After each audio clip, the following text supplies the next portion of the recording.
ডাঙৰ ভণ্টি বাৰ্থডে বুলি তাইক ছাৰপ্ৰাইজ দিবৰ কাৰণে এটা কেক অৰ্ডাৰ কৰিছিলোঁ। লগতে এয়া ভনীয়েকে বায়েকক দিবলৈ বুলি এটা ফ্লাৱাৰ বুকে বনাই দিছে নিজ হাতেৰে। অৱশ্যে এইবাৰ বাৰ্থডে পতাৰ কথা নাছিলে, ঘৰত যিহেতু আইতাও নাছিল, লগতে মাও পথাৰলৈ গৈছিল, আহোঁতে বহুত বেছি দেৰি হ'ল। কিন্তু মোৰ মনটোৱে নামানিলে, সেইবাবে ঘৰৰ কাকো নোকোৱাকৈ মনে মনে এটা কেক অৰ্ডাৰ কৰিলোঁ। আৰু আবেলি যেতিয়া কেকটো আহিছে তেতিয়া দেখি মানে চবেই আচৰিত, তই কেতিয়া এইবোৰ কৰিলি? আৰু এয়া সন্ধিয়া টাইমত আমি আটাইকেইজনে মিলি এনেকৈ কেক কাটিলোঁ। আৰু এয়া চাওকচোন, কেকটো কাটি মানে তাই নিজেহে আগতে খাইছে। অৱশ্যে হয়ো দিয়কচোন, তাইৰে জন্মদিন, কেক কাটি নিজেই আগে ভাগে খাব। আৰু এনেকৈ নিজে কেকটো খোৱাৰ পাছত মাকো অলপ কেক খুৱাই দিলে। বাকী এনেকৈ তাইৰ জন্মদিনটো যাতে উকাকৈ নাযায়, অলপ মনটো ভাল লাগে, সেইবাবে মই এটা কেক অৰ্ডাৰ কৰি দিলোঁ, লগতে মায়ে অলপ পায়স বনাই দিলে।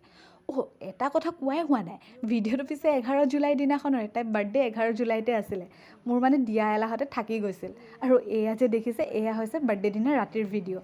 তাই মনটো ভাল লাগক বুলি ৰাতি এনেকৈ অলপ ধেমেলি